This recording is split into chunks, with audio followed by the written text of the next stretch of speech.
Some of the things you might want to know about United Way and the people we serve in the area of education, reducing homelessness, and the area of financial stability. When I came to United Way, we needed to upgrade our technology, and we created a technology roadmap, which included NetTech coming in and surveying our landscape, giving us our current state, and the current state was pretty scary. We had legacy systems, 40 servers, firewall on its last leg, if you will, those kinds of things. So we very quickly was assessed that we needed some support. NetTech kind of explained to me that, Daryl, what you've basically hired us as a trainer.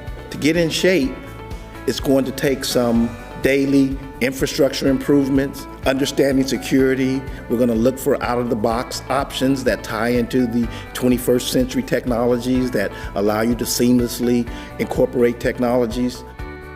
With NetTech being our professional technology organization, they have offered us an IT subscription program that allows us to scale up or scale back according to the number of people we have. So it allows us a level of flexibility. Instead of having one or two people in the organization to run our IT, we now had a company.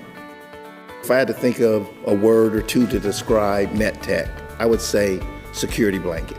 They have provided a level of security to United Way, a level of comfort in that we know that we can focus on the business of serving children, serving people who are experiencing homelessness, and people who are experiencing financial insecurity.